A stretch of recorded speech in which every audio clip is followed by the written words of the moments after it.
अस्सलाम वालेकुम दोस्तों, मेरे भाइयों, मैं हूं डॉक्टर अरशद बलोच। एक थोड़ा सा गैप आ गया था आपसे और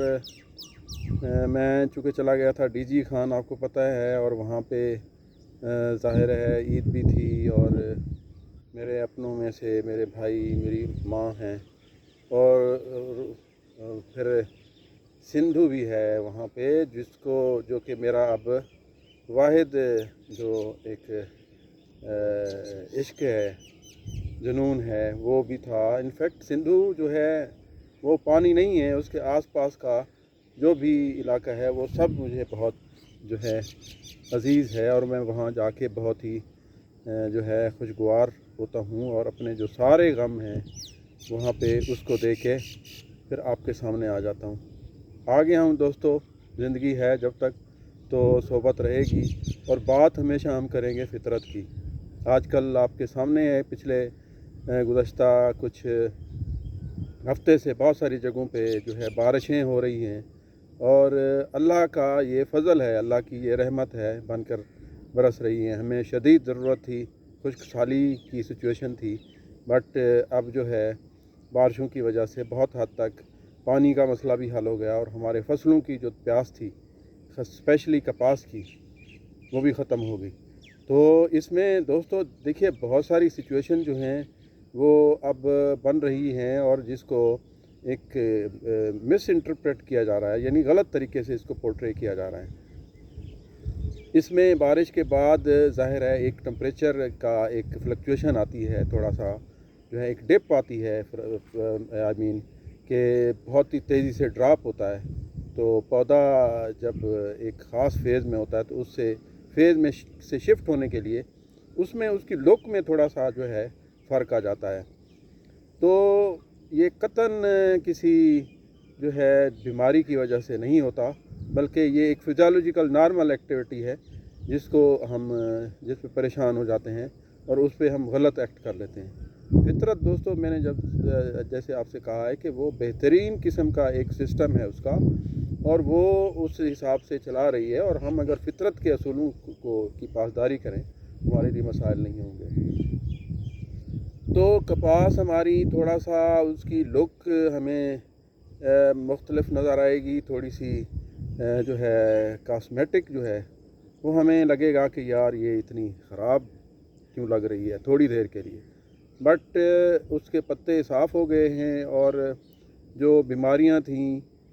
वो भी साफ़ हो गई हैं और उसका जो है जो फेस है पत्ते का, जो सूरज जिस पे उसकी किरणें पड़ती हैं और जो खुराक बनती है, तो वो बेहतरीन एफिशिएंट होगा और आने वाले दिनों में टेम्परेचर जो है लो रहने की जो है शुनीद है, एक फोरकास्ट है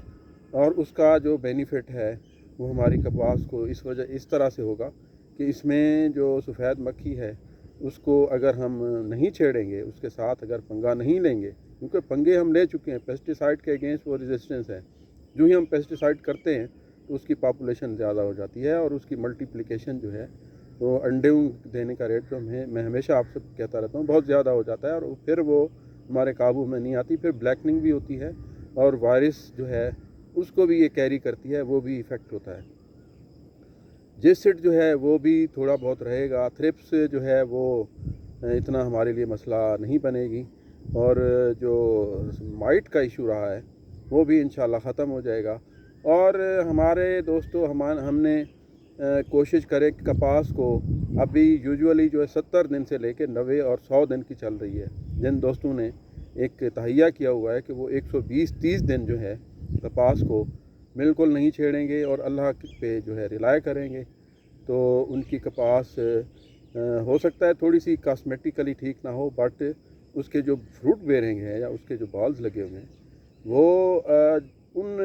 लोगों से बेहतर हैं जिन्होंने 8-8 10-10 स्प्रे कर लिए हैं। और स्प्रे की वजह से बहुत सारे दोस्तों की कपास जो है ख़ास तौर पे जो अर्ली सोन है वो टर्मिनेट भी जल्दी हो गई है, क्योंकि ये बहुत ही हार्ड होती हैं केमिकल्स, तो पौधे की ज़िंदगी के लिए ख़तरा होती हैं, तो उनका इस्तेमाल जिन्होंने किया है उनके पौधे जो है ख़त्म भी हो गए, मर भी गए। एक और इशू थोड़ा सा विल्टिंग का हो सकता है बट उसके लिए यही है कि पानी जहाँ बारिश ज़्यादा हो, आपने जो है पानी की निकासी का इंतज़ाम जो है बहुत जल्द करना है। और फिर ज़ाहिर है जिन पौधों ने फ्रूट लिया हुआ है, जिन पे जो है बॉल्स बने हुए हैं, उनकी एक्टिविटी भी जो है फास्ट होगी, उनकी जो खुराक की ज़रूरत है वो भी तेज़ होगी। ख़ास तौर पे जो ऑक्सीजन है, ऑक्सीजन ज़ाहिर है वो उसकी ज़रूरत ज़्यादा होगी। अगर ऑक्सीजन का इंटेक ज़ाहिर है रूट से होगा, अगर रूट से पानी खड़ा होगा तो वो उनके मरने के इम्कानात हैं जो कि नहीं होने चाहिए और इंशाल्लाह नहीं होगा। तो टेम्परेचर लो जा रहा है दोस्तों, अल्लाह ताला की रहमत है और ये हमारे लिए बहुत मुस्बत है। इस पे रिलाय कीजिए और फितरत के असूलों के साथ दोस्तों जो है उसके साथ चलिए और ज़हरों से हत्तुल इम्कान परहेज़ कीजिए, क्योंकि ज़हरों का जो है हमारे बज़ाहिर जो है फ़ायदा नहीं, नुकसान ज़्यादा नज़र आता है, जो कि हमारे पिछले कई सालों के एक्सपीरियंसेस हैं। तो बहुत शुक्रिया दोस्तों, कुछ चीज़ें रह गई होंगी तो इंशाल्लाह अगली दफ़ा हम डिस्कस करेंगे। खुश रहिए, आबाद रहिए, मुझे दुआओं में याद रखिए। हाफ़िज़ दोस्तों।